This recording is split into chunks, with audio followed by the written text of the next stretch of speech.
प्रातः सूर्यानुवाकेन सायं नुस्त्वाकतः, प्रातः के समय में उगते हुए सूर्य का दर्शन करना नहीं भूलिएगा। और सूर्य भगवान को आप अर्घ दीजिए, इससे बहुत आनंद होगा, जीवन बड़ा स्वस्थ होगा। देवातीते च गायत्री सतम नित्यम क्रमा जपेत। गायत्री जो मंत्र है सूर्य भगवान के निकलने के बाद ही ज्यादा प्रभावी होता है। गायत्री मंत्र सूर्य भगवान निकल करके आ जाएं तब आप गायत्री मंत्र जो उसके अधिकारी है वो जपें। मासातीते तो नित्य ही पुनशो उपनयम चरित। जो जनेऊधारी यहाँ लोग बैठे हैं, एक महीने के तत्पश्चात 31-32वें दिन जनेऊ बदल जाना चाहिए। बहुतों के जनेऊ में जुआ पड़ जाते हैं, गांठों में जुए पड़ जाते हैं, 100 जुआ एक जनेऊ में। काला पड़ जाता है, धागा दिखाई नहीं देता, इतना गंधीला उनका हो जाता है जनेऊ। बहुतों के जनेऊ में चाबी के गुच्छे लटके रहते हैं। उन्होंने जनेऊ पहना ही इसलिए है चाबी संभालने के लिए, नहीं भैया। जनेऊ में क्या क्या इसकी लड़ियों में, ईसो गौरी गुयो विष्णु ब्रह्मा चंद्र सवैयमा। जो लड़ियां हैं, जो धागा है जनेऊ का, इसमें महादेव है, माँ भवानी है, इसमें गुहो, इसमें स्कंद कार्तिकेय जी महाराज हैं, विष्णु ब्रह्मा इंद्र चंद्रमा, और इसमें स्वयं यमराज बैठे हुए हैं। जनेऊ धारण करने से किया गया सदकर्म अनंत गुना फलदायी हो जाता है। जिसका जनेऊ नहीं हुआ वो वेद पढ़ने का अधिकारी नहीं है, भले वो ब्राह्मण क्यों ना हो। जिसका जनेऊ नहीं हुआ वो गायत्री जपने का अधिकारी नहीं है, भले ही वह ब्राह्मण क्यों ना हो। और जनेऊ की महिमा बहुत ज्यादा अद्भुत है। तो यहाँ उस बात का भी वर्णन किया गया है। केवलम वाजपे नित्यम ब्राह्मणस्य च पूर्तये सहस्रभ्य से नित्यम प्रातः ब्राह्मण पुंगवः। वर्णन किया गया उपासना सभी को ही करना चाहिए, भजन पूजा पाठ सभी को ही करना चाहिए। बताया जाता है कि ब्राह्मण गायत्री का जप करता है उसे जितना पुण्य प्राप्त होता है। जो गायत्री जपने के अधिकारी नहीं है वो सिर्फ गायत्री माता का स्मरण कर लेते हैं तो उन्हें उतने पुण्य की प्राप्ति बिल्कुल हो जाती है। ऐसा भी वर्णन किया। एक बार जयकारा लगाइए बोल भक्त वत्सल भगवान की जय हो। श्री हनुमंत बलवंत महाराज की जय हो। जय जय श्री राधे। तत्पश्चात अपना कल्याण चाहने वाले महानुभावों को 5 यज्ञ प्रत्येक दिन करना चाहिए। जन्मांतर ऋणी ही शांतते प्रश्नवि। जो यज्ञ नहीं करता वो प्रकृति का ऋणी हो जाता है, और इतना ऋणी हो जाता है कि कर्जा चुकाना बड़ा मुश्किल हो जाता है। यज्ञ नहीं करता। घर में बेटी होनी चाहिए, लेकिन इतना नहीं कि बेटी बेटी बनी रहे, फिर विवाह में भी इतनी दिक्कत परेशानी। बेटी होनी चाहिए लेकिन घर में बेटे की भी तो जरूरत है, पुत्र की भी तो जरूरत है। तो यह ग्रंथ कहता है कि यदि तुमने प्रकृति से लिया और प्रकृति को दिया नहीं तो प्रकृति तुमसे लेकर के रहेगी, मानेगी नहीं, प्रकृति लेकर के रहेगी। इसलिए इस प्रकृति का हिसाब इसी जन्म में करके जाइएगा। तो वर्णन किया गया संध्योर्घ्न कार्य या कृदयाश सिद्ध। प्रत्येक व्यक्तित्व को चाहिए कि वह अग्नि कार्य यानी यज्ञ कार्य प्रत्येक दिन करे। अग्नि पूजा परा नित्यम गुरु पूजा रास्तदा ब्रह्मणा नाम तत्का सर्वे स्वर्गस्व भागिना। क्या लिखा है सुन लीजिए। जो प्रत्येक दिन अग्नि पूजा यानी हवन करते हैं, प्रत्येक दिन गुरुजनों की पूजा करते हैं, उनके प्रति श्रद्धा रखते हैं, ब्राह्मणों को भोजन कराते हैं, ये लोग स्वर्ग के अधिकारी होते हैं। इनके स्वर्ग को कोई रोक नहीं सकता। आपके घर में आने वाले अतिथि को भोजन, ब्राह्मणों को भोजन। मैं कहना चाहूंगा रोज आप यज्ञ नहीं कर पाते तो एक कंडा जलाकर उसमें 5 आहुति तो भगवान के लिए डाल ही सकते हैं। जिनके घर में प्रत्येक दिन देवताओं की पूजा होती है, जो परिवार गुरुजनों से जुड़े हुए हैं, जिनके घर में यज्ञ होता है यानी अग्नि जलाकर देवताओं की आहुति डाली जाती है, और जिनके घर में ब्राह्मणों को भोजन कराया जाता है, भगवान महादेव कहते हैं कि ऐसे लोगों की स्वर्ग की यात्रा को कोई रोक नहीं सकता। ऐसे लोग स्वर्ग यात्रा के लिए अंत में प्राप्त होते हैं। इतनी बड़ी महिमा है। ब्राह्मण होकर के भी ब्राह्मण के प्रति श्रद्धा होनी चाहिए, क्षत्रिय होकर के भी ब्राह्मण के प्रति श्रद्धा होनी चाहिए, वैश्य होकर के भी ब्राह्मण के प्रति श्रद्धा होनी चाहिए, और चतुर्थ वर्ण का प्राणी होकर के भी ब्राह्मण के प्रति श्रद्धा होनी चाहिए। तुलसी वृक्षन जानिए, गायन समझो ढोर, ब्राह्मण मनुजन होत है, ये तीनों नंद किशोर। ये दुर्भाग्य है, ब्राह्मण बनना तो सब चाहते हैं, लेकिन ब्राह्मण का आदर करना नहीं चाहते। और ये मैं बात इसलिए नहीं कह रहा हूं कि मेरा जन्म ब्राह्मण घर में हुआ है। मैं कभी जातिवाद वाली बात नहीं करता। मैं निवेदन करूंगा, ऊपर के लोगों का मालिक नारायण है, तो मृत्यु लोक का मालिक ब्राह्मण है। जिस दिन ब्राह्मण धरती पर नहीं होगा, उस दिन धरती धरती ही नहीं होगी। रसा रसातल जई है तवई, सब कुछ समाप्त हो जाएगा। इसलिए धरती पर इसका होना बहुत ज्यादा जरूरी है। बुरा लगे तो भगवान व्यास को पूछना कि तुमने ऐसा क्यों लिख दिया। वो कहते हैं अग्नि पूजा परानित्यम। वो कहते हैं कि चार चीजें सृष्टि के आरंभ में सबसे पहले पैदा हुई। दुनिया बनी उससे पहले चार चीजें पैदा हुई। भगवान नारायण के मुख से चारों चीजें पैदा हुई। नंबर 1 वेद, नंबर 2 अग्निदेव, नंबर 3 ब्राह्मण देव, नंबर 4 गौ माता। ये चारों का प्राकट एक साथ परमात्मा के मुख से हुआ है। चारों एक साथ पैदा हुए। और ये चार नहीं होंगे तो धरती पर यज्ञ कर्म ही नहीं होगा। वेद नहीं होंगे तो मंत्र कहां से आएगा। ब्राह्मण ना होगा तो मंत्र कौन बोलेगा। गैया मैया नहीं होगी तो फिर घी कहां से आएगा यज्ञ के लिए। अग्नि देवता नहीं होंगे तो आहुति किसमें डाली जाएगी। इसलिए चारों के चारों बहुत बंधन और पूजन करने के लायक हैं। मेरी माताओं, प्रातः तुम रसोई में जाती हो तो फटाक से लाइटर जलाती हो, 100-200 कीड़े मकोड़े आपके चूल्हे में जल करके एक साथ खत्म हो जाते। ग्रामीण इलाकों की माताएं बहनें यहाँ बैठी हो तो उन्हें पता होगा, जो मेरी उम्र के जन यहाँ बैठे हैं उनको पता होगा, पहले राख चूल्हे में से निकाल करके और पोतनी वाली मिट्टी से चूल्हे की पुताई की जाती थी। कितनों को पता है, हाथ उठा के बताइएगा। सबको ही पता है, हाथ नीचे कीजिएगा। क्यों की जाती थी? क्योंकि 6 दोष प्रत्येक दिन होते। एक तो ओखली के द्वारा, एक झाड़ू के द्वारा, एक पोंछा के द्वारा, और एक चूल्हे में भी एक ये बहुत ज्यादा ये अपराध हो जाता था। कीड़े मकोड़े बहुत मर जाते थे, तो चूल्हे को राख निकाल करके फिर उसको पुताई की जाती थी उस अपराध से बचने के लिए। तो चलो ठीक है, आज वो मिट्टी के चूल्हे तो नहीं है, बाजारू सिलेंडर वाला चूल्हा है, तो यह आप जरूर कीजिएगा। पहले उसको साफ सुथरा कीजिए। आपके कुकर की दाल टपकी है, कम से कम 200 कीड़े उस दाल को चाटने के लिए आते हैं। आपके चूल्हे पर चाय भी उफनी है, दूध भी उफना है, तो कीड़े मकोड़े वहां आकर के लग जाते हैं। तुम इतने जल्दी में होते हो कि बहुत जल्दी से लाइटर, क्योंकि तुम्हारे पास टाइम तो है ही नहीं, घर वाला जा रहा है, बेटा जा रहा है, तो आपको तो बहुत जल्दी से बनाना है। 100-200 कीड़े मकोड़े एक साथ मर जाते हैं। कथा कहती है कि अग्नि जला करके पहले उसको वंदन कीजिए, प्रणाम कीजिए और कहिए, हे अग्नि देवता, आज मेरे परिवार के भरण पोषण के लिए आप पुनः प्रकट हुए हैं, मैं आपको वंदन करती हूँ, मैं आपको प्रणाम करती हूँ। यही तो लिखा, अग्नि पूजा परानित्यम। जिनके घर में अग्नि देवता को नित्य पूजित किया जाता है, उसके घर का राशन कभी कम नहीं होता। उस घर में माता अन्नपूर्णा उस घर को छोड़कर कभी नहीं जाती। उस घर में अतिथि कभी भूखा नहीं जाता। जिस घर में प्रत्येक दिन अग्नि देवता को प्रणाम किया जाता है, उन्हें वंदन किया जाता है। एक पीतल तांबे का पात्र लीजिए, उसमें लकड़ी या उसमें कंडा उपला रखिए और उसमें थोड़ा घी की चम्मच डालकर अग्नि जला करके और उसमें कुछ ग्रास उसमें आप डाल दीजिए। आप देखेंगे आपके घर की कितनी तरक्की होती है, आपके घर की कितनी वृद्धि होती है। जो ऐसा करते हैं उनके घर पर किसी का जादू टोना और टोटका चलता नहीं है। एक बार फिर पूछूंगा, क्या मेरी आवाज़ आपकी समझ में आ रही है? ऐसा तो नहीं है कि मेरी स्पीड बढ़ गई हो और आप समझ में ना आ रही हो। मेरी कही गई मेरे मन मुताबिक कोई बात नहीं है। ग्रंथ से पुराण मेरे सामने रखा है और श्लोक बोल करके मैं व्याख्यान कर रहा हूँ। अग्नि पूजा परानित्यम। जिनके घर में प्रत्येक दिन अग्नि देवता की पूजा होती है, माँ अन्नपूर्णा उनका घर कभी छोड़ के नहीं जाती। गुरु पूजा तास तथा जिनके घर में गुरुओं के प्रति श्रद्धा रखी जाती है, नारायण उनका घर छोड़ करके कभी नहीं जाते। ब्राह्मणा नाम तत्वक्राम सर्वे स्वर्गस्व भागिना। कहा जाता है जिनके घर में ब्राह्मण तृप्त होते हैं उनके पितर कभी कष्ट नहीं भोगते, और वह लोग जिन्होंने 3-4 काम किए हैं अंत में वो स्वर्ग की यात्रा करते हैं, वो स्वर्ग के भागीदार होते हैं, उनकी कभी दुर्गति नहीं हो सकती। तालियां तो आपको बजानी नहीं है, कोई बात नहीं, बात को सुनते रहिए।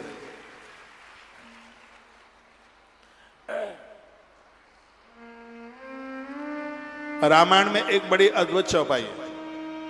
यदि आपसे भोग लगाने का मंत्र नहीं आता कोई बात नहीं, थाली भगवान के आगे रखिए और रामायण की है चौपाई, नेत्र बंद करके तुलसी का पत्ता डाल के घंटी बजा करके और मानस की चौपाई बोलिए। आज हमारे लाखों घरों में इस चौपाई को भोग के समय बोला जाता है। आप भी उन लाखों में से एक बनिए और मेरे साथ बोलिए, याद कर लें, रिकॉर्ड कर लें, कॉपी में लिख लें। मानस की चौपाई है। प्रभु राम ने महर्षि वाल्मीकि जी को पूछा कि हम कहाँ रहें। महर्षि वाल्मीकि जी ने कहा कि जिनके घर में प्रत्येक दिन आपका भोग लगाया जाता है, आप अयोध्या रहना भले ही भूल जाना, लेकिन उन लोगों के घर में वास करना कभी भी मत भूलना। 24 घंटे में से एक बार तो भगवान का भोग लगाइए। आप लहसुन प्याज भी खाते हैं तो दोपहर की रसोई में लहसुन प्याज अपनी रसोई में आप ना बनाते भी हैं तो ठाकुर जी के बर्तन अलग रखिएगा। मैं बिल्कुल ये नहीं कहने वाला हूं कि आप लहसुन प्याज खाते हैं तो आपको भजन का पूरा फल नहीं मिलता या मिलता नहीं, ऐसा बिल्कुल कुछ भी नहीं है। इसकी प्रवृत्ति तामसी है, इसमें थोड़ा चिड़चिड़ापन है, इसलिए महापुरुषों ने महात्माओं ने विरोध किया, नहीं तो वो धरती में पैदा होता है। थोड़ा स्वभाव चिड़चिड़ापन होता है, इसलिए उसका विरोध किया गया है। ऐसा कुछ भी नहीं है कि आप लहसुन खा लेते हैं, प्याज खा लेते हैं तो आपको भगवान का नाम लेने का कोई फल न मिलता हो, ऐसा बिल्कुल नहीं है। थोड़ा स्वभाव को ठीक रखने के लिए आपको आक्रोश ना आवे, आपका स्वभाव क्रोधी ना बने, इसलिए एक साधक को सात्विक चीजें ही खाने के लिए हमारे ग्रंथों ने कहा। लहसुन प्याज सात्विकता में नहीं आता, वो रजो और तमोगुण में आता है। उससे काम बढ़ता है, विकार बढ़ता है, ये दोष तो चल करके आता है। लहसुन प्याज में ये दोष तो है, इसलिए उसको अनुष्ठान में उसको वर्जित उसको माना गया। एक चौपाई रामायण की मैं बोल रहा हूं, इसको आप याद कर लीजिए। भोग लगाते समय इसको आप बोलिए, तुम ही निवेदित भोजन करही, तुम ही राधे भोजन करे, प्रभु प्रसाद भोजन धरे, तुम ही निवेदित भोजन करे, तुम ही निवेदित भोजन करे, प्रभु प्रसाद पटे भोजन धरे, तुम ही निवेदित भोजन सब गाओ, प्रभु प्रसाद भोजन धरे। श्री राम जय राम जय राम, श्री राम जय राम, श्री राम जय राम जय जय राम, श्री राम जय राम जय जय राम, श्री राम जय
भक्तवत्सल भगवान की, श्री हनुमान जी महाराज की। 5 प्रकार के यज्ञों का वर्णन किया है, वो आप लिख सकते हैं। नंबर 1 ब्रह्म यज्ञ, नंबर 2 द्रव्य यज्ञ, नंबर 3 पितर यज्ञ, नंबर 4 अतिथि यज्ञ, नंबर 5 भूत यज्ञ। अब इसके प्रकार सुन लीजिए, व्याख्या सुन लीजिए। अग्नि यज्ञम देव यज्ञम ब्रह्म यज्ञम तथैव च गुरु पूजाम ब्रह्म तृप्तम क्रमेण ब्रूहि न प्रभु। अग्नि ज्योत यद द्रव्य अग्नि यज्ञम स उच्यते। सबसे पहला जो यज्ञ है उसका नाम है ब्रह्म यज्ञ है। बड़ा अद्भुत है। आप देवी देवताओं को नहलाते स्नान कराते हैं, आप ग्रंथ पढ़ते हैं, पुराण पढ़ते हैं, स्वाध्याय आप करते हैं, सब ब्रह्म यज्ञ में आता है, जो हमें ईश्वर से जोड़ता है।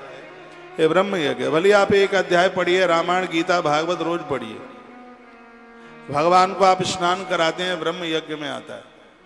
दूसरा है जिसे द्रव्य यज्ञ अग्नि यज्ञ कहते हैं, जिसमें साकल्य बनाकर यज्ञ में जिसको आहूत किया जाता है, जिसमें बहुत सामग्रियां डाली जाती हैं, इससे अर्थ की प्राप्ति होती है। यज्ञ करने से धन, ग्रंथों का स्वाध्याय करने से भगवान मिलता है, यज्ञ करने से अर्थ बढ़ता है, अर्थ की वृद्धि होती है। आप जानते हैं कि नए घर का गृह प्रवेश किया जाता है तो उसमें यज्ञ किया जाता है, दुकान का गृह प्रवेश किया जाता है तो उसमें यज्ञ किया जाता है, क्योंकि यज्ञ हमें अर्थ देता है। अर्थ नहीं होगा, पैसा ना होगा तो घर चलेगा कैसे? यज्ञ ना किया जाएगा तो दुकान चलेगी कैसे? और ये बिल्कुल कन्फर्म है, संतति और संपत्ति यज्ञ करने से दोनों चीजें प्राप्त होती है। यज्ञ से संतान भी मिलती है और यज्ञ से संपदा भी मिलती है। इसलिए 8 दिन में, 15 दिन में या महीने भर में घर में याज्ञ का कर्म होना ही चाहिए, यज्ञ होना चाहिए। ऐसा नहीं है कि यज्ञ से भगवान न मिलते हों, यज्ञ से चारों पुरुषार्थ प्राप्त होते हैं, लेकिन उसमें भी धन परिवार बड़ी प्रचुर मात्रा में ये प्राप्त होता है, संतान मिलती है यज्ञ से। और ये प्रमाण है, राजा दशरथ ने यज्ञ किया तो बेटा एक नहीं, उनके घर में 4 पुत्रों का आगमन हुआ। ये यज्ञ का प्रभाव है। यज्ञ वंश वृद्धि को बढ़ाता है, यज्ञ घोर कर्जे का निपटारा कर देता है। इसलिए प्रत्येक घर में 8 दिन में, 15 दिन में या महीने में यज्ञ होना चाहिए। मैं 2 तिथियां आपको बता देता हूं, यदि आप कर सकें यज्ञ। 1 महीने में 2 तिथियां, एक अमावस्या है और एक पूर्णिमा है। अमावस्या के दिन आप यज्ञ करोगे तो इससे आपके पितर संतुष्ट होंगे, और जिनके घर में पितर संतुष्ट होते हैं उस परिवार में समय से पहले कोई घर छोड़कर नहीं जाता, यानी उसकी मृत्यु टाइम से पहले नहीं होती। और यदि पूर्णिमा के समय यज्ञ किया जावे तो उसका भी परिणाम, उसके भी प्रभावों का वर्णन किया गया है। पूर्णिमा के दिन यज्ञ करने से घर में मंगलमय होता है, सब मंगल होता है, बच्चों की शादियां समय पर होती हैं, घर का कारोबार रुकता नहीं है, घर में धन की आवक कम नहीं होती, घर में उत्साह बढ़ता है। पूर्णिमा को यज्ञ करने से घर में संत महापुरुषों के चरण पड़ते ही रहते हैं। तो ये दोनों ही तिथियां बड़ी पावन हैं, अमावस्या और पूर्णिमा। ग्रंथ मेरे सामने है, इसमें इन तमाम बातों का वर्णन किया गया है। तो पहला यज्ञ है ब्रह्म यज्ञ, दूसरा है द्रव्य यज्ञ, और तीसरा है पितृ यज्ञ। घर में बुजुर्ग हैं, उनको पहले भोजन दीजिए, ये तो है ही, लेकिन अमावस्या के दिन आप एक ब्राह्मण को भोजन कराइए, श्राद्धों में कढ़ाई चढ़ाइए, इस सबको पितृ यज्ञ कहते हैं। माता पिता के नाम से कोई आप दान पुण्य करते हैं, ये भी सब पितृ यज्ञ में ही आता है। इसका बहुत बड़ा अपने आप में प्रभाव है। और अगली बात मैं कहना चाहूंगा, अतिथि यज्ञ। अतिथि भगवान का स्वरूप है। आवे अतिथि द्वार पर करो सकल सम्मान, और ना जाने किस भेष में आ जावे भगवान। पता नहीं भगवान कौन से स्वरूप में चल करके आ जाए। आज ग्वालियर के इस भव्य पंडाल से संकल्प लेकर के जाना है कि हमारे घर से कोई भूखा नहीं जाएगा। जिसके घर में लोग आते हैं, जीम करके जाते हैं, भगवान उनके ऊपर अति संतुष्ट हो जाते हैं। इससे बड़ा भगवान का भोग लगाना नहीं है कोई। इससे बड़ा और भोग क्या होगा? दरवाजे पर आए हुए लोग भूखे नहीं जाते। इसमें आप श्रद्धा रखिए। मैं बड़ाई नहीं कर रहा हूँ, और यहाँ जो लोग वृंदावन जाते हैं उन्हें पता है, तुलसीवन आश्रम का यह नियम है, सुबह दोपहर शाम कभी भी आप जाएं, इस आश्रम से कोई भूखा नहीं जा सकता। इसलिए आज इस आश्रम की बड़ी ग्रोथ हो रही है, बड़ी तरक्की हो रही है, बड़ा विस्तार हो रहा है। हर महीने में इतना भोजन, आदमी हजारों की संख्या में प्रत्येक दिन भोजन चलता है। और जब से ये रसोई चली है तब से आश्रम को पीछे मुड़ करके नहीं देखना पड़ रहा, इतनी तरक्की हो रही है। आपके घर की भी तरक्की हो, लोगों का इंतजार करो, लोग आपके घर चल करके आवे और भोजन करके जावे। किसी को जमाने से पैसों में कमी नहीं आती, फिर धन को अधर्म अन्याय में खर्च किया जाता है, पैसों में कमी तो तब आती है। इसलिए अतिथि यज्ञ में इसमें पूरी श्रद्धा रखिए। और चौथा है, पांचवा है भूत यज्ञ। भूत का मतलब वो नहीं है जो मरने के बाद भूत बन जाते हैं, ये संस्कृत का शब्द है। भूत हिंदी में कहते हैं प्राणी। और भूत यज्ञ में क्या आता है? भूत यज्ञ में आता है कि मछलियों के लिए आप आटे की गोली डालें, कौआ कबूतर के लिए आप डालें। कबूतर कौआ पालना ठीक नहीं है, लेकिन इन्हें रोटी देना बहुत ज़्यादा शुभ है। कौए को एक रोटी दी जाती है, गौ माता को एक रोटी दी जाती है, और स्वान को भी रोटी दी जाती है। कुत्ता पालना ठीक नहीं है, लेकिन कुत्ते को रोटी देने से भैरवनाथ इतने प्रसन्न हो जाते हैं कि वहाँ पर अग्नि प्रभाव नहीं होता, उस घर के ताले नहीं टूटते, उस घर में चोरी नहीं होती। ये स्वान को रोटी देने का इतना बड़ा महत्व तो हमारे ग्रंथों में लिखा है। स्वान पालना ठीक नहीं है, कुत्ता पालना ठीक नहीं है, लेकिन कुत्ते को हाँ सार्वजनिक जगह पर उसकी व्यवस्था कर दें आप। फिर एक कुत्ता क्यों पाल रहे हो? पालो तो 150 पालो ना, पूरा कुत्ता हाउस बना दो, पूरा फार्म हाउस बना दो उसको, तो 100-200 कुत्ते रोटी वोटी वहां पर खाते रहे। लेकिन घर में कुत्ता क्यों रख रहे हो? पहले वो बर्तन चाटेगा, फिर तुम्हारा मूड़ा चाटेगा। और जिसके घर में कुत्ते होते हैं वो तो मुंह चाटते ही रहते हैं ज्यादातर से, ये तो मैंने देखा ही है भाई। हाँ, बर्तन भी चाटते रहते हैं। मैं जीव का विरोध नहीं करता हूं, मैं क्यों विरोध करूंगा? उसको भी परमात्मा ने जीवन जीने के लिए उसे भी जिंदगी दी है। आप उसको मारिए मत, उस पर लाठियां मत चलाइए, उसको मारे नहीं, उसको डंडे ना मारे, उसको अपने घर का एक और एक टुकड़ा एक रोटी उसको आप निकाल करके दें। ये सब भूत प्राणी यज्ञ में ही आता है। जो आटा छानने के बाद में भूसी बचती है, इसके ऊपर जीवों का अधिकार है। रोटी बनने के बाद आपकी परात में कुछ आटा बच जाता है, उसे क्या बोलते हैं? पलोथन बोलते हैं, उसे कुछ और बोलते हैं ग्वालियर में, ये बोलते हैं परोथन या पलोथन, जो भी कुछ बोलते हो। जो आपकी परात में आटा बचा है, ये बड़ा अपशकुन है कि इसको द्वारा आप कनस्तर में डाल देते हैं। ये आटा द्वारा कनस्तर में नहीं डाला जाता, इसमें थोड़ा बूरा या गुड़ का बुरादा या चीनी मिलाकर पीपल की जड़ों में ये चींटियों के लिए रख दिया जाता है। इससे आपके घर में बहुत बरकत होती है, बहुत वृद्धि होती है। इसके ऊपर पिपील का, इसको पिपील का भूत यज्ञ कहते हैं। चींटी के लिए, जीव जंतुओं के लिए ये आटा बचा हुआ पलोथन का आटा, यह उनके लिए डाला जाता है। ये इससे देखो आपकी कितनी ग्रोथ होती है, इससे आप देखिए आपकी कितनी वृद्धि होती है आपकी। आप ये करके देखिए, ये सब बनावटी बातें नहीं है। 5 यज्ञ का वर्णन यहाँ शिव महापुराण के इस पवित्र अध्याय में 14 नंबर का अध्याय है, और इसमें इस बात की चर्चा की गई है। कहा गया कि सोमवारे तथा विष्णु दद्दिने तेजेत बोधा पुत्र मित्र कलह त्राणी पुत्रष्टि भवती सर्वदा। यदि सोमवार के दिन आपके घर कोई भोजन कर गया है, बहुत ध्यान से सुनिए, सोमवार के दिन आपके घर कोई भोजन कर गया है, ऐसे पुत्र पत्नी मित्र कभी बीमार नहीं होंगे, उनका स्वास्थ्य कभी खराब नहीं होगा। 3 की बात कही है, पुत्र पत्नी और मित्र, ये 3 कभी बीमार नहीं होंगे यदि सोमवार के दिन आपके घर में यदि कोई भोजन कर गया तो। इतनी बड़ी महिमा। उसके तत्पश्चात में फिर कहा गया है कि यदि मंगलवार के दिन आपके घर में कोई भोजन कर गया तो महामारियां नहीं फैलेंगी, और यह है जो मंगलवार का जो भोजन है आपकी कुंडली को निर्दोष बना देगा। मंगल का भोजन इतना बड़ा प्रभावशाली है भैया।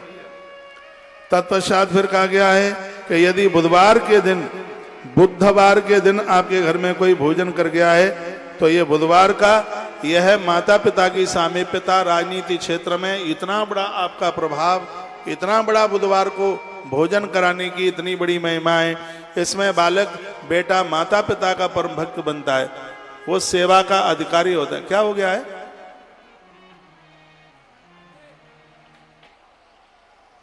जाओ महाराज।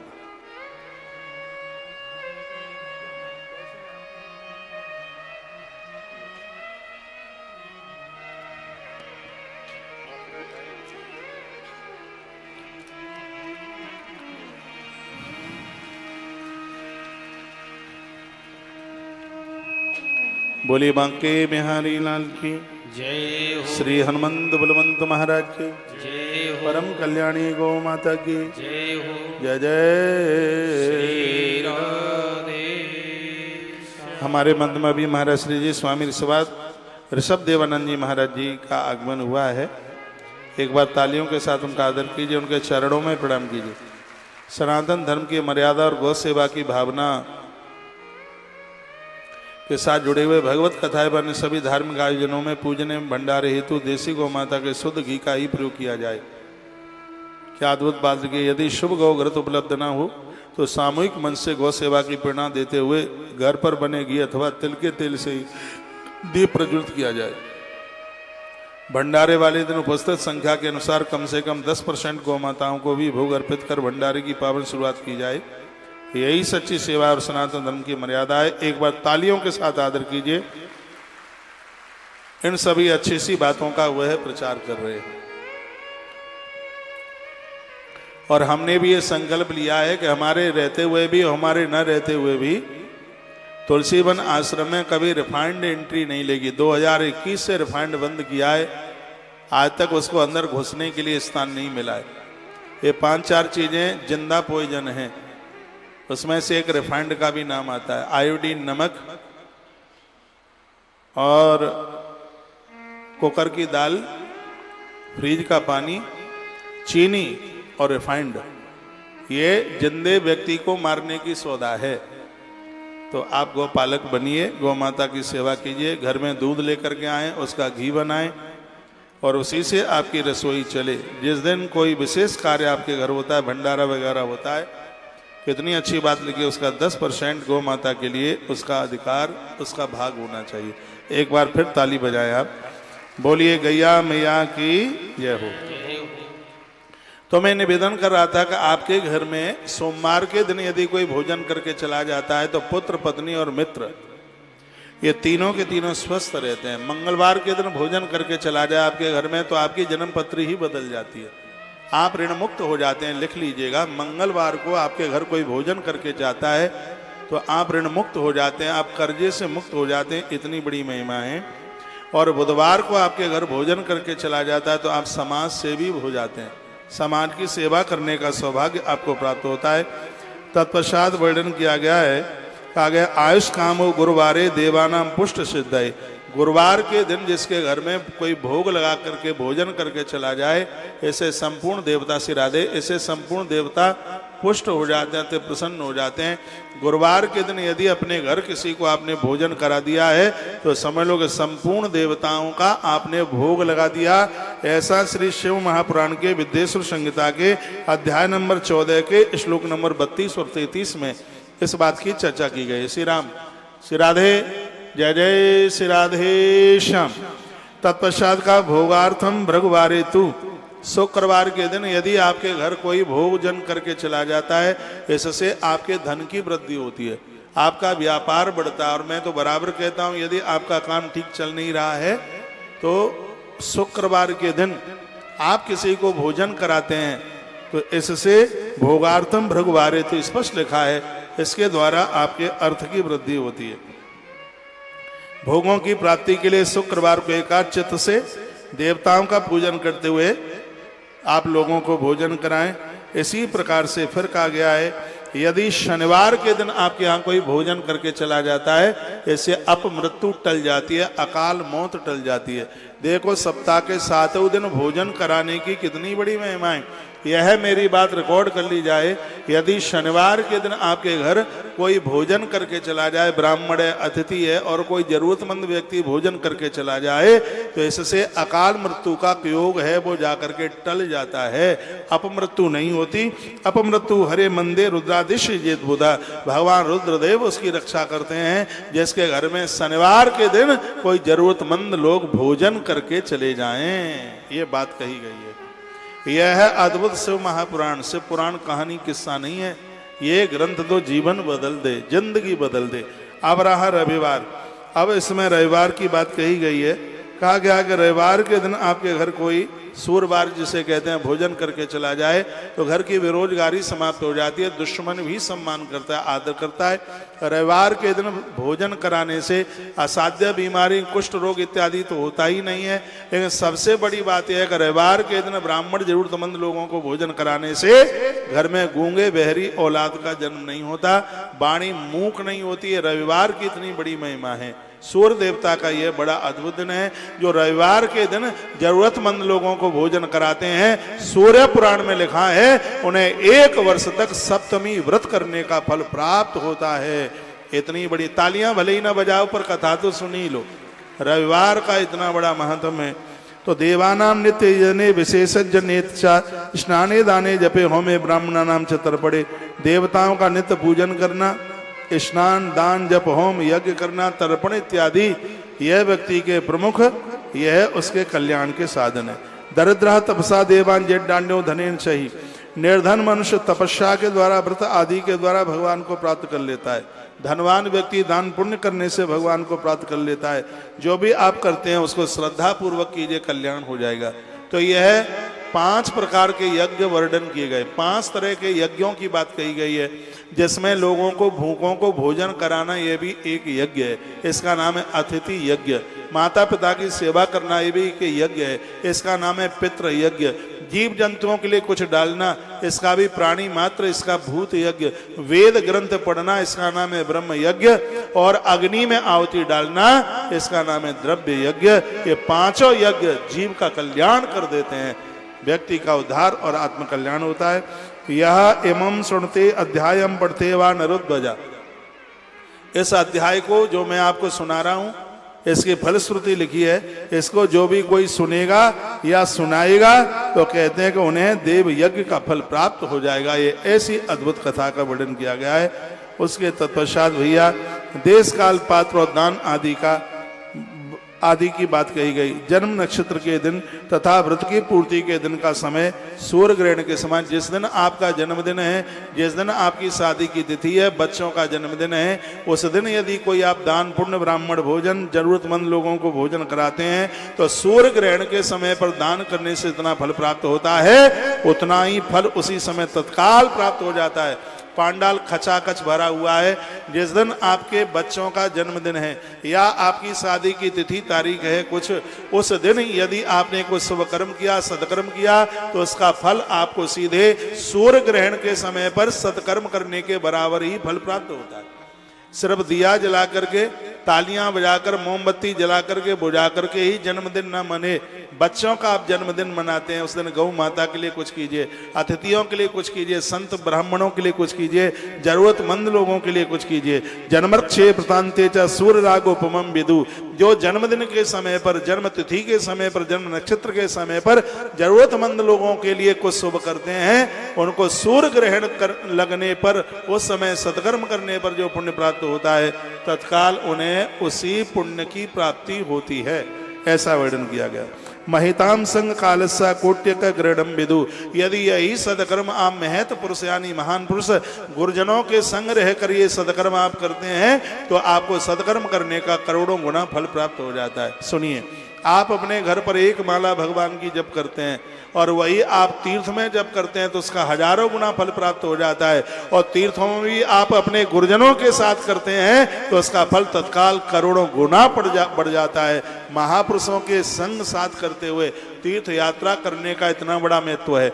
मैं ग्वालियर की पवित्र व्यासपीठ से फिर मैं निवेदन कर रहा हूँ, आप गुरुजनों के साथ रहकर जो भी भजन पूजा पाठ जब तक दान पुण्य आप करते हैं तो उसका फल 100 गुना, 1000 गुना, लाख गुना नहीं, उसका फल अपने आप में करोड़ गुना।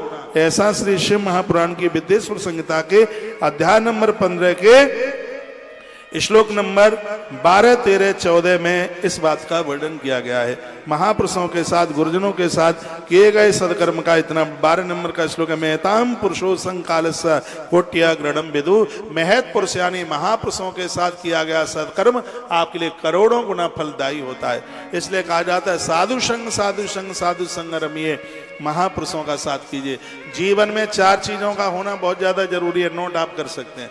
कौन कौन सी है वो 4 चीजें जो हमारा कल्याण करती हैं? जीवन में एक ग्रंथ चाहिए, जीवन में एक मंत्र चाहिए, जीवन में भगवंत चाहिए और सच मानिए जिंदगी में एक संत चाहिए जिसके द्वारा ही हम अच्छा सा जीवन जी सकते हैं।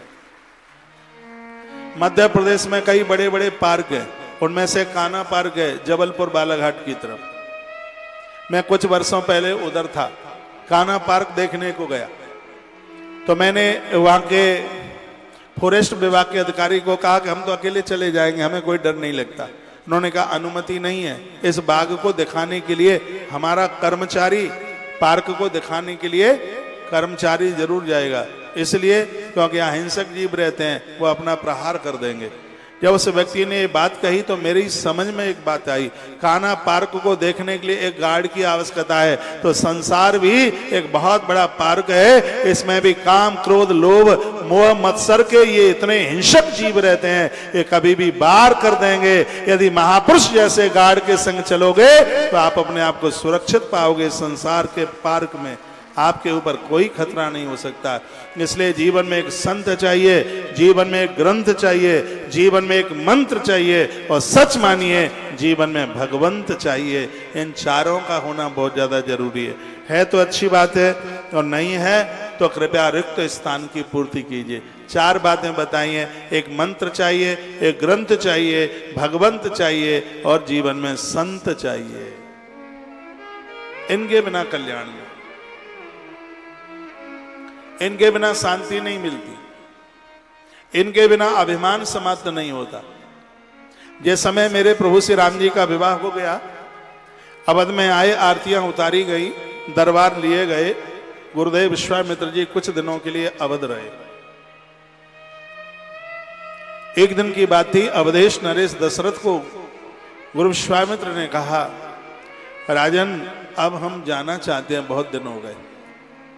महाराज दशरथ बहुत रोए, जो अपने बच्चों को दे नहीं रहे थे, और आज वो क्या कहते हैं, नाथ सकल संपदा तुम्हारी, मैं सेवक समेत सुत नारी, मेरे पास जो भी कुछ है वो सब आपका है। आज मैं अपनी पत्नी और पुत्रों सहित मैं आपका भगत हूं। गुरुदेव बस कृपा करते रहना, हम लोगों को आप भुला न देना। महाराज दशरथ की आंख में आंसू आए, गुरुदेव विश्वामित्र उन आंसुओं को पहुंचने लगे। इतने में प्रभु श्री राम जी का आना हो गया। राम जी ने गुरुदेव विश्वामित्र जी के चरण छुए, कहा गुरुदेव आज आप चले जाएंगे, और यह कहकर राम जी बड़ी जोर से रोने लगे। गुरुदेव वशिष्ठ सब वहां पर बैठे हुए थे। उस समय राम जी ने एक बात कही, पूरी सभा में प्रभु राम एक बात बोले।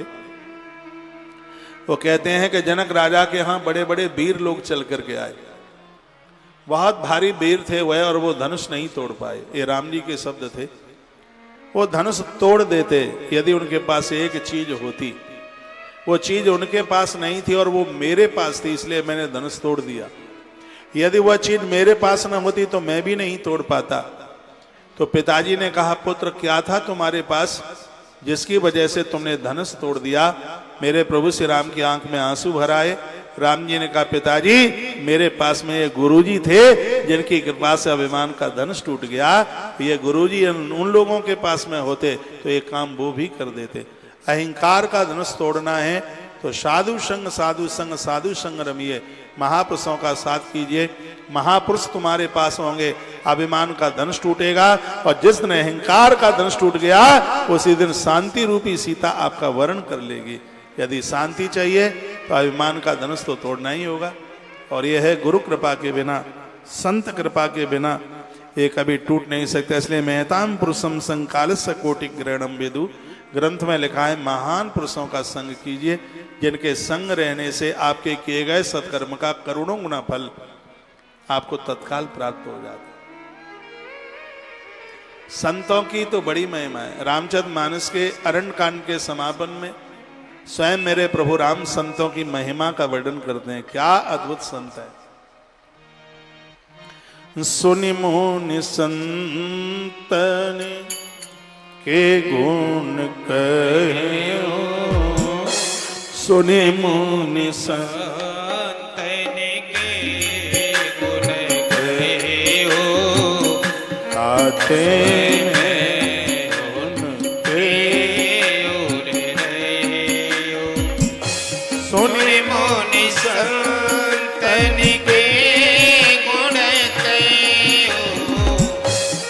मुनि मुनि संतन के गुण कयो ताते में उनके बस रहे हो।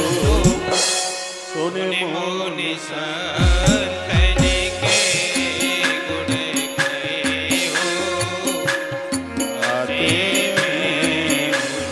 में बस रयो। श्री राम जय राम जय जय। सब गाइए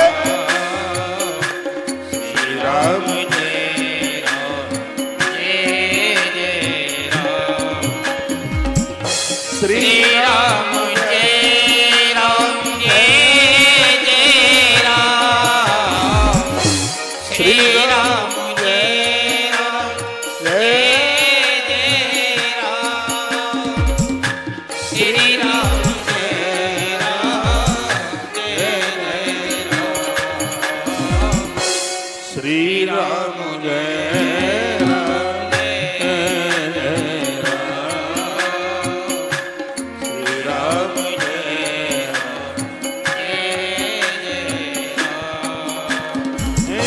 श्री राम जय राम जय जय राम। श्री राम जय श्री राम जय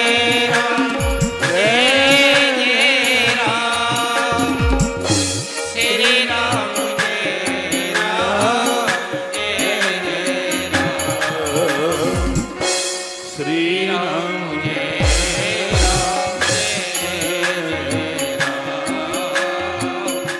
श्री राम श्री राम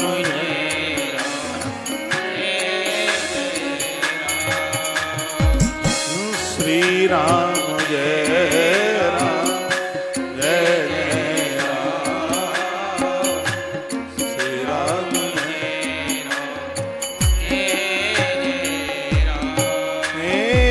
नमः शिवाय नमः नमः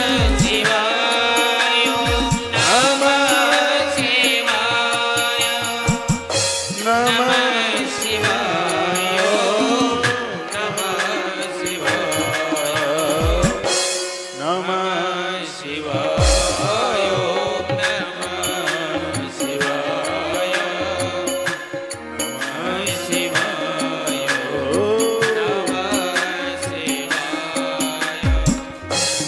नमः शिवाय नमः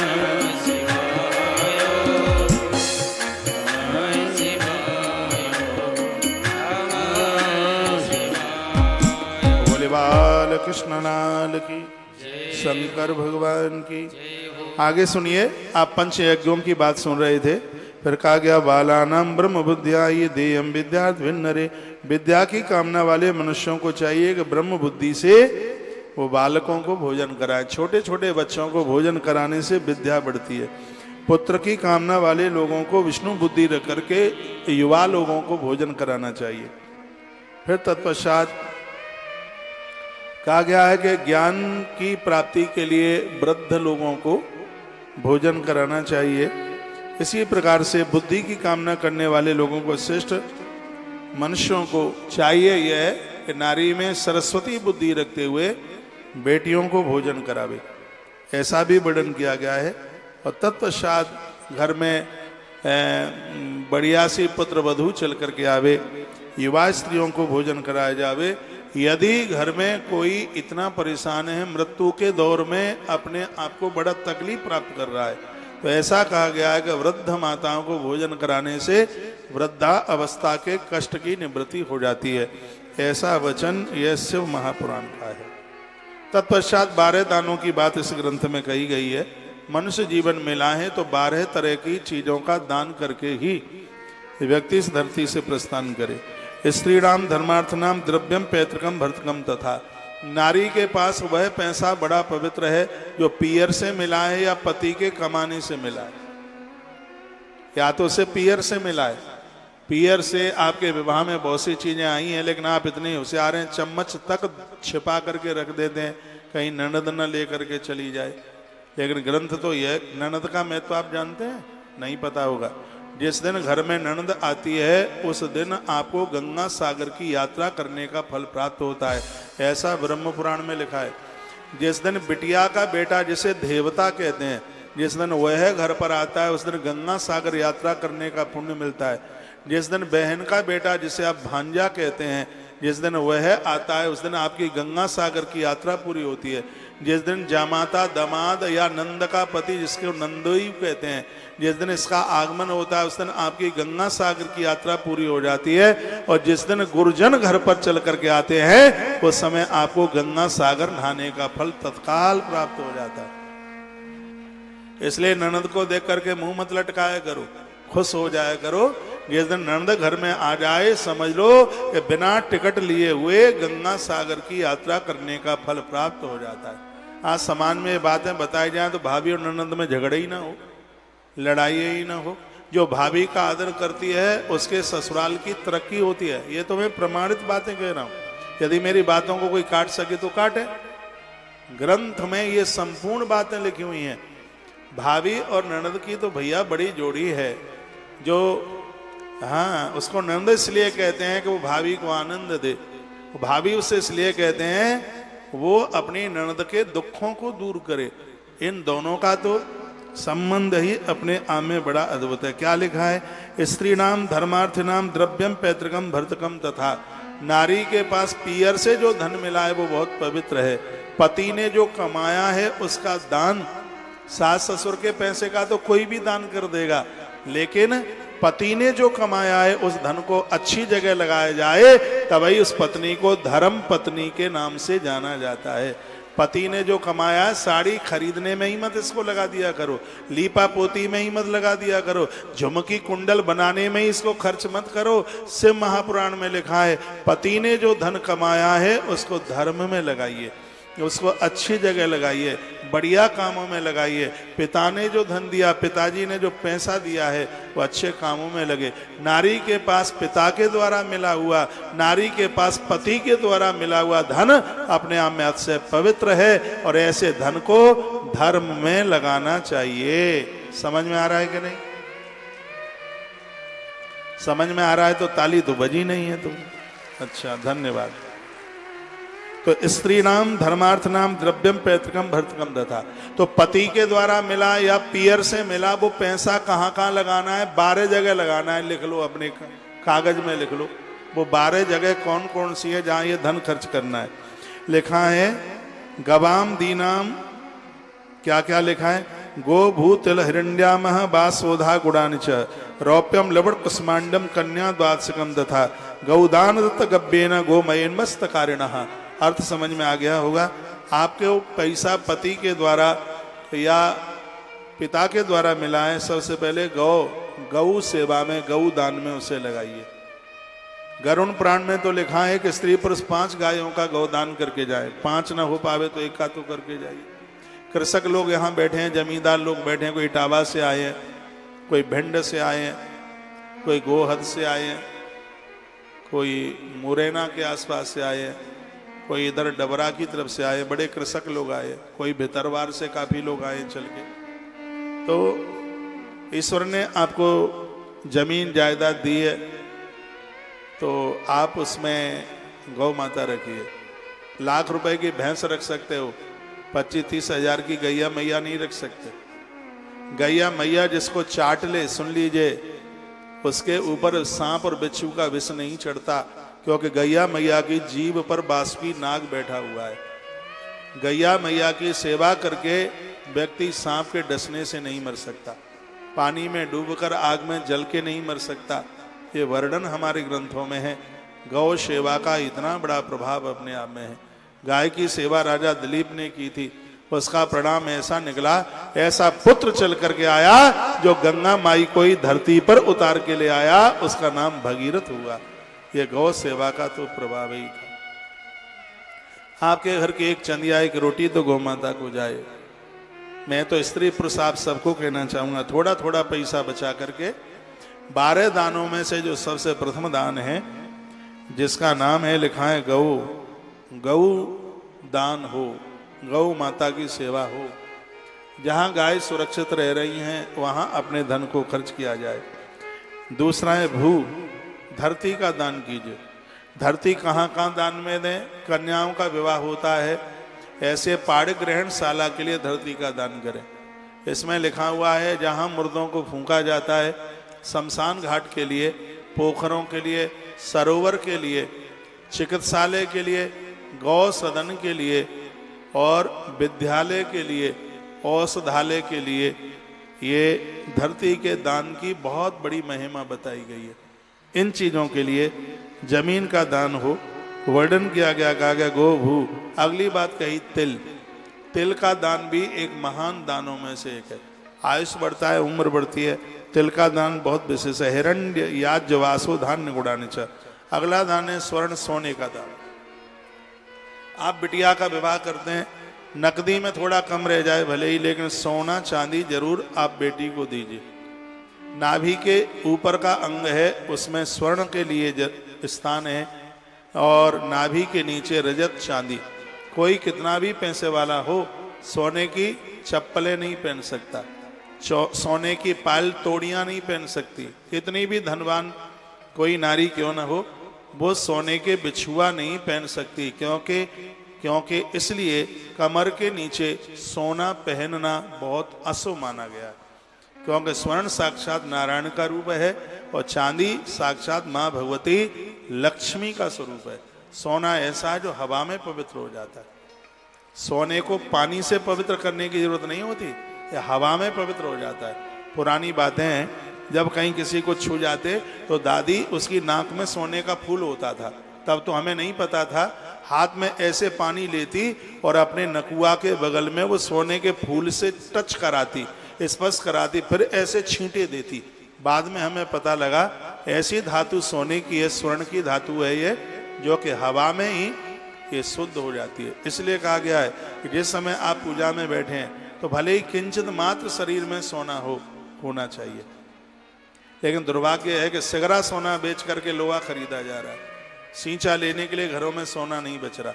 जिस सोने को इतना पवित्र पावन कहा गया, जिसको सतोगुण से जोड़ा गया, योग का इतना बड़ा प्रभाव है कि लोहे को तमोगुणी कहा गया। लोगों के अंदर क्रोध भी बहुत है और लोहा भी बहुत है। सिगरा सोना खत्म, तमोगुण की वृद्धि हो रही है। स्वर्ण को बड़ा पावन 12 दानों में सोने को लिया गया। सोने का दान उन 12 दानों में से एक है। बेटियों को, दामाद को, पूज्य लोगों को स्वर्ण के दान की बात कही गई है। हम लोगों को मत दीजिए, हमें जरूरत नहीं है। हमें ये सोना चांदी आप दे दोगे तो कथा में तो मन लगेगा नहीं। ध्यान यही रहेगा कहीं कमरिया का ताला ना टूट गया हो, कोई 10 अंगूठी ना ले गया हो, 10 चैन जंजीरें ना ले गया हो, तो ऐसी आफत हम भाई काहे के लिए करें।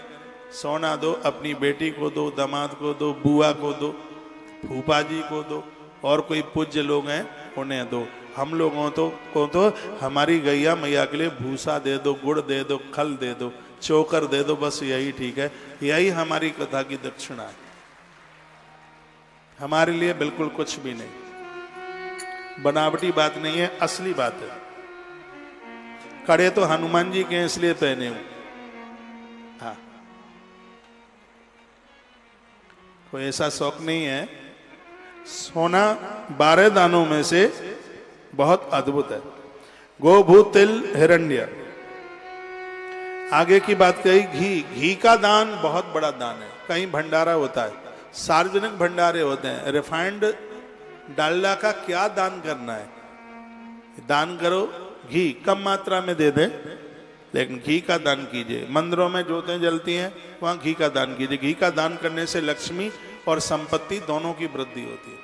यदि घोर कंगाली, दरिद्रता, दिक्कत, परेशानी, किसी प्राण प्रतिष्ठित मंदिर में अपने परिवार के नाम से अखंड ज्योत जलवा दीजिए, घोर गरीबी का नाश हो जाएगा। ये आप अपने घर के मंदिर में भी ये घी की ज्योत जला सकते। घी का दान 12 दानों में से दान है, तो ये आप कर सकते हैं। कर क्या सकते हैं, करना ही चाहिए। तत्पश्चात अगला है वस्त्र दान। घर में ननद आती है, ब्राह्मण लोग आते हैं, लिफाफा देते हैं, पैसा देते हैं, उससे भी ज्यादा मैं तो वस्त्र का है। भगवान श्री कृष्ण की कटी उंगली के ऊपर द्रौपदी ने वस्त्र ही तो लपेट दिया था। चक्र चलाया, इस बार मारा, उंगली घायल हो गई कन्हैया की। देवियां 16,108 खड़ी थी। अब क्या होगा, प्रभु की उंगली कट गई, अब क्या होगा, उंगली कट गई। इतने में तो माता द्रौपदी ने अपनी कीमती साड़ी फाड़ डाली और साड़ी से, उस वस्त्र से भगवान श्री कृष्ण की उंगली के ऊपर उसने पट्टी बांध दी। द्वारकाधीश रो पड़े, उनकी आंखें भर आई। कहा, द्रौपदी बहन, मैं तेरा ऋणी हो गया। तूने किंचन मात्र कपड़े का दान मुझे किया है, मैं तेरा इतना ऋणी हो गया हूं, कहीं मुझे तेरे लिए वस्त्र का अवतार ही धारण ना करना पड़े। जब द्रौपदी की साड़ी खिंच रही थी, ये वस्त्र बढ़ाने वाला कौन था? साड़ी विच नारी थी कि नारी विच साड़ी थी? साड़ी ही की नारी थी कि नारी ही की साड़ी थी? बसन रूप भय श्याम, वह भगवान द्वारकाधीश ही थे। उनकी कभी इज्जत नहीं बिगड़ सकती, उनकी इज्जत पर कभी दाग धब्बा नहीं लग सकता। उनके बच्चे चरित्रहीन नहीं हो सकते, जिनके परिवार में वस्त्र का दान होता रहता है। बुआ को, बेटियों को वस्त्र दें। बेटिया की शादी आप करते हैं, उसे आप साड़ियाँ दीजिए, उसे कपड़े लत्ते दीजिए। घर में ये लोग आते हैं, पूज्य लोग आते हैं, उनके लिए वस्त्र के दान की बहुत बड़ी महिमा बताई गई है।